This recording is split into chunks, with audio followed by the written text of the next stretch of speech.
அன்புள்ள Marxist communist கட்சியினுடைய அகில இந்திய 24வது மாநாட்டில் மாநில உரிமை பாதுகாப்பு கருத்தரங்கில் பங்கேற்று சிறப்பித்துக் கொண்டிருக்கக்கூடிய மாண்புமிகு கேரள மாநிலத்தினுடைய முதலமைச்சர் சகாவு திரு பினராயி விஜயன் அவர்களே,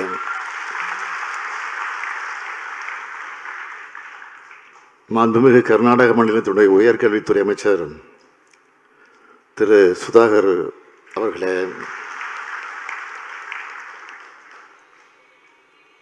பொது உடைமை கட்சியினுடைய மூத்த தலைவரும் ஒருங்கிணைப்பாளருமான தோழர் பிரகாஷ் காரத் அவர்களே, மாண்புமிகு அமைச்சர் பெருமக்கள் மூர்த்தி அவர்களே, பிடிஆர் பழனிவேல் தியாகராஜன் அவர்களே, மார்க்சிஸ்ட் கம்யூனிஸ்ட் கட்சியினுடைய மாநில செயலாளர் திரு சண்முகம் அவர்களே, முன்னாள் செயலாளர் அன்பிற்கினிய தோழர் பாலகிருஷ்ணன் அவர்களே,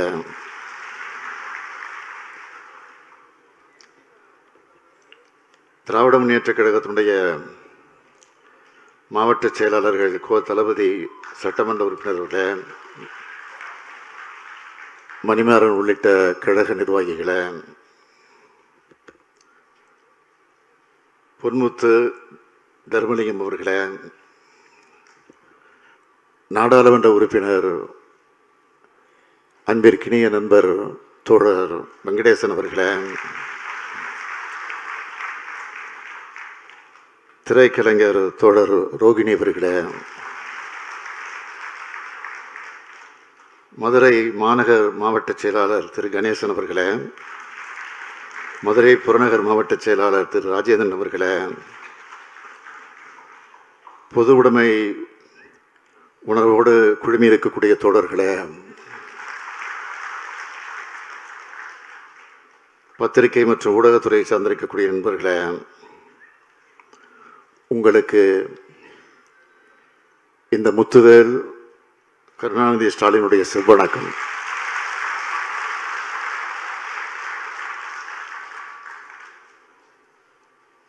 மதுரையை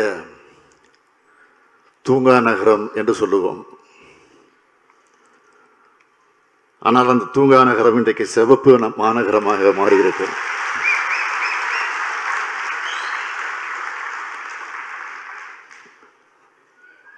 அதற்கு காரணகர்த்தாராக இருக்கக்கூடிய தோழர் பிரகாஷ் காரத் அவர்களுக்கும் தோழர் சண்முகம் அவர்களுக்கும், இந்த கருத்தரங்கத்திற்கு தலைமையேற்றுள்ள தோழர் பாலகிருஷ்ணன் அவர்களுக்கும், நம்முடைய நாடாளுமன்ற உறுப்பினர் தோழர் வெங்கடேசன் அவர்களுக்கும் என்னுடைய பாராட்டுக்கள், வாழ்த்துக்கள். எங்கும் சிவப்பு நிறைஞ்சிருக்கிறத பார்த்து முதல் ஆளா மகிழ்ச்சி அடைகிறேன். ஏன்னா திராவிட முன்னேற்ற கழகத்துடைய கொடியில பாதி சிவப்பு, கொடியில மட்டுமல்ல எங்கல்ல பாதி நீங்க.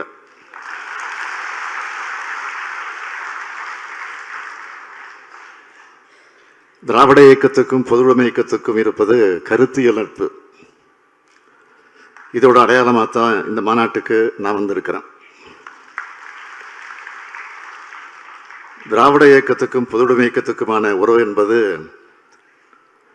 கம்யூனிஸ்ட் கட்சியினுடைய அறிக்கையை தந்தை பெரியார் தமிழ் மொழியில் மொழிபெயர்த்து வெளியிட்டதிலிருந்தே தொடங்குச்சு.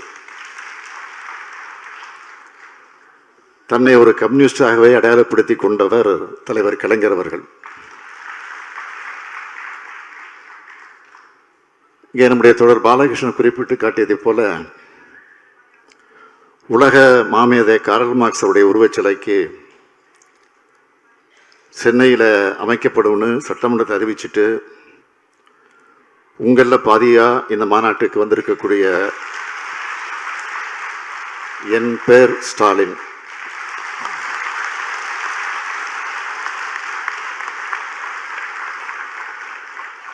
இந்த கொள்கை உறவோடு எல்லோரும் எல்லாம் எல்லோருக்கும் எல்லாம் என்ற சமத்துவ சமுதாயத்தை அமைக்கணும் என்ற லட்சியத்துக்காகத்தான் நாம் தேர்தல் கூட்டணி அமைக்கிறோம். மாற்றத்தை நோக்கியே நம்முடைய பாதையும் பயணமும் மிக நீண்டது. உடனே நிகழ மாற்றம் என்பது மேஜிக் அல்ல, அது ஒரு ப்ராசஸ். இந்த பயணத்தில் 2019ஆம் ஆண்டு முதல் நாம் இணைபிரியாமல் இருக்கிறோம். ஏன்னா நம்முடைய இலக்கு என்ன, நம்ம யாரை எதிர்க்கணும், எதுக்காக எதிர்க்கணும், தீர்க்கமான முடிவோடு இயங்கிட்டு இருக்கிறோம். தமிழ்நாட்டில் உள்ள இந்த கூட்டணியில் விரிசல் ஏற்படாதா என்ற நப்பாசையோடு சில வெளிநபர்கள் தொடர்ந்து செயல்பட்டுக்கிட்டு இருக்கிறாங்க. அவங்களோட எண்ணம் நிச்சயம் ஈடேறாது. இங்க இருக்கக்கூடிய யாரும் அதை கிடந்துட மாட்டோம். இந்த மைதானத்திற்கு ஏற்பாடு செய்யப்பட்டிருந்த மைதானம் மழையின் காரணமாக இந்த அரங்கத்தில் நடைபெற்றுக் கொண்டிருக்கிறது. ஆனால் மாநாட்டினுடைய நினைவாக தோழர் சீதாராம் யெச்சூரியுடைய பெயரை சூட்டியிருக்கிறத பார்த்தப்போ என் நெஞ்சம் கனத்தது. இந்தியாவோட தலை சிறந்த போராளிகளில் ஒருவர் அவர். நாமெல்லாம் பெருமதிப்பு வச்சிருந்த தோழர் யெச்சூரி அவர்கள்,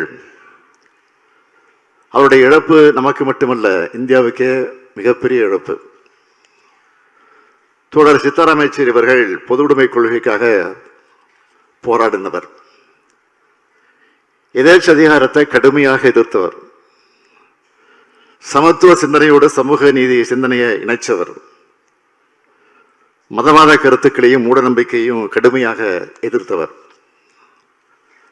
அவர் மறைஞ்சாலும் அவருடைய சிந்தனைகள் என்றைக்கும் நம்மை வழிநடத்தும் என்பதற்கு அடையாளமாகத்தான் இந்த மாநாட்டு எழுச்சியை நாம் பார்த்து கொண்டிருக்கிறோம். கூட்டாட்சி கோட்பாடே இந்தியாவுடைய வலிமைன்னு இன்னைக்கு நாட்டுக்கு தேவையான நாடு முழுவதும் பேசப்பட வேண்டிய கருத்தை இந்த கருத்தரங்கத்துக்கு தலைப்பா வச்சிருக்காங்க. கூட்டாட்சி என்ற சொல்ல இன்னைக்கு ஒன்றிய ஆட்சியாளர்களுக்கு அலர்ஜியா இருக்கு, அலர்ஜியாவும் ஆயிடுச்சு. அது மாநில உரிமைகளுக்காக பேசுறது அவங்களுக்கு பிடிக்கல. ஒன்றியத்தை ஆளும் பாஜக அரசோடு எதிர்ச்சதிகார தன்மையால அதிகமாக பாதிப்படைகிறவங்கள முதன்மையா இருக்கிறது நானும் நம்ம சகாவு பினராயி விஜயனும் தான். அதனால இந்த கருத்தரங்களை நாங்க பேசுறத நீங்க வாக்கு மூலமாகவே எடுத்துக்கலாம். அதைத்தான் முன்னாடி அவர் பேசிட்டு போயிருக்கிறாரு. அதை தொடர்ந்து நானும் பேச வந்திருக்கிறேன். பிரதர்னாரு, உண்மைதான், எனக்கு இவர் மூத்த சகோதரர்.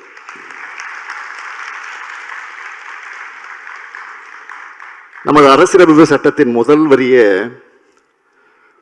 பல்வேறு மாநிலங்களால் ஆன ஒன்றியம்தான் இந்தியான்னு தெளிவா குறிப்பிடப்பட்டிருக்கு. அதனால்தான் ஒன்றிய அரசுன்னு சொல்றேன். சட்டத்தில் இல்லாததை நான் சொல்லல, ஆனா அதையே அவங்களா தாங்கிக்க முடியல. அதிகாரம் பரவலாக்கப்படணும் என்பதை அவங்க விரும்பல என்பதோட வெளிப்பாடு தான் அவங்களுடைய கோபம். திராவிட முன்னேற்ற கழகத்தை பொறுத்த வரைக்கும் மாநில சுயாட்சி என்பது எங்களுடைய உயிர் கொள்கை. பேரறிஞர் அண்ணாவும் தலைவர் கலைஞரும் வலியுறுத்தின கொள்கை அது. பேரறிஞர் அண்ணாவோட உயிர்னு சொல்லப்படுகிற இறுதி கடிதத்திலேயே கூட்டாட்சி தத்துவத்தை மக்களுக்கு கற்றுத்தரணும்னு எழுதி வைத்திருக்கிறார். 1970 மாநிலத்தில் சுயாட்சி, மத்தியில் கூட்டாட்சி அப்படின்னு தலைவர் கலைஞர் அவர்கள் முப்பெரும் விழாவில் 50 முழக்கங்கள் ஒன்றாக அதை உருவாக்கி கொடுத்தார். அது மட்டுமல்ல, தமிழ் சமுதாயத்தை காக்க, இந்தியாவில் உள்ள தேசிய இனங்களை காக்க, இந்தியாவில் உள்ள மாநிலங்களின் உரிமைகளை காக்க, இந்தியாவில் இருக்கிற மாநிலங்கள் சுயமரியாதையோடு வாழ அந்த தீர்மானம் ஒரு முன்னோடியாக விளங்கி கொண்டிருக்கிறது. அது மட்டுமல்ல, உறவுக்கு கை கொடுப்போம், உரிமைக்கு குரல் கொடுப்போம்னு 1974 சட்டமன்றத்தில் மாநில சுயாட்சி தீர்மானத்தை கொண்டு வந்தபோது முழங்கினார். மாநில சுயாட்சிக்காக, இந்திய அளவில் கூட்டாட்சிக்காக நாம் தொடர்ந்து போராடி வருகிறோம். ஆனால் இதுக்கு எதிரான பாசிச அரசா ஒன்றிய பாஜக அரசு இருக்கு.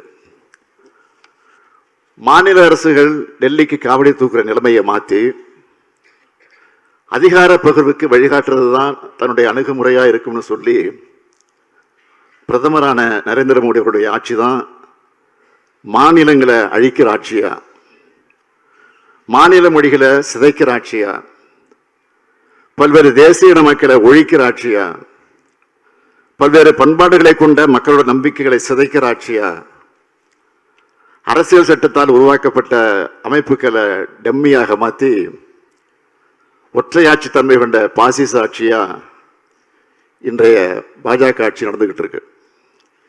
ஒரே நாடு, ஒரே மதம், ஒரே மொழி, ஒரே உணவு, ஒரே தேர்தல், ஒரே தேர்வு, ஒரே பண்பாடு என்ற ஒற்றைத்தன்மை ஒரு கட்சியின் ஆட்சியா முதல் அமைஞ்சு ஒரே ஒரு தனி மனிதரின் அதிகாரத்தை குவிக்கத்தான் அது பயன்படும்.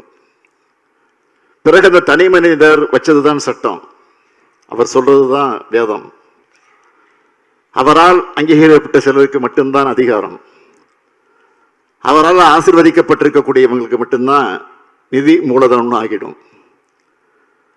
பல்வேறு பரிணாமங்களில் வரக்கூடிய பாசிசத்தை நாம் வீழ்த்தி ஆகணும். பாஜகவோட பாசிச கோரமுகத்தை தொடர்பு பரப்புரையின் மூலமாகத்தான் வீழ்த்த முடியும். எல்லாத்துக்கும் மேல மக்கள் நலன்தான் முக்கியம் என்ற அந்த புள்ளியில நாம ஒன்னா இருக்கணும். ஏன்னா ஒன்றியத்தில் ஆட்சி மாற்றம் ஏற்பட்டால் மட்டும்தான் இந்தியாவில் சுயாட்சி காப்பாற்றப்படும். பிரகாஷ் காரத் போன்றவர்கள் அதுக்காக பாடுபட்டு கொண்டிருக்கிறார்கள். தொடர்ந்து பாடுபட வேண்டும். உங்களோடு சேர்ந்து நாங்களும் பாடுபட காத்திருக்கிறோம், தயாராக இருக்கிறோம்.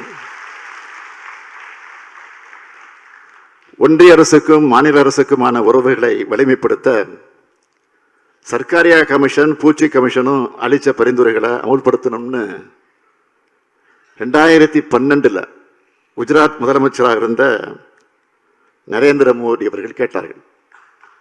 நல்லா கவனிங்க. சர்க்காரியா கமிஷனும் பூஞ்சி கமிஷனும் அளித்த பரிந்துரைகளை அமுல்படுத்தணும்னு 2012 குஜராத் மாநிலத்தினுடைய முதலமைச்சராக இருந்த நரேந்திர மோடி அவர்கள் கேட்டார். நான் இந்த மேடையில் நின்று கொண்டு மாண்புமிகு பிரதமர் மோடி அவர்களை ஒரு கேள்வி கேட்கிறேன். தொடர்ந்து 3வது முறையாக பிரதமராக இருக்கீங்க, அதை நடைமுறைப்படுத்த எடுத்த நடவடிக்கை என்ன சொல்லணும். தமிழ்நாட்டுக்கு வரப்போறீங்க, 2-3 நாளில் வரப்போறீங்க. நேற்று சட்டமன்றத்தை தீர்மானம் போட்டு அவர் வருகிற நேரத்தில் இதற்கு விளக்கம் சொல்ல வேண்டும் என்று கேட்டிருக்கிறோம். பல்வேறு சட்டங்களின் மூலமாக மாநில உரிமைகளை பறிக்கிறீங்களே. ஜிஎஸ்டி மூலமா மாநில உரிமையை மாநில நிதி உரிமையை எடுத்துக்கிட்டீங்களே.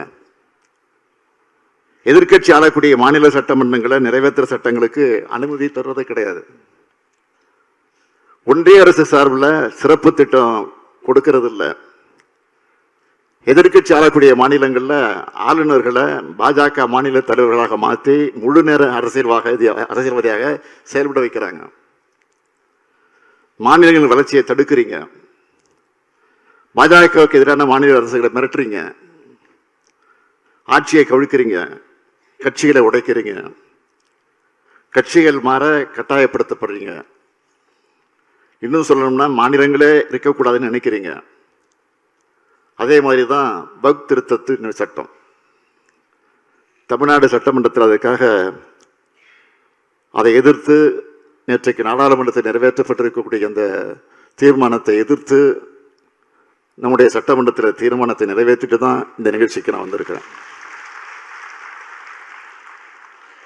நாடாளுமன்ற கூட்டுக்குழுவில் எங்களுடைய எதிர்ப்பை பதிவு செஞ்சோம். ஆனால் எதையும் கேட்காம இஸ்லாமியர்களை பாதிக்கிற இந்த சட்ட மசோதாவை நள்ளிரவு 2 மணிக்கு நிறைவேற்றியிருக்காங்க. நம்ம அரசமைப்பு சட்டத்தின் மீது தொடுக்கப்பட்ட தாக்குதல் இது.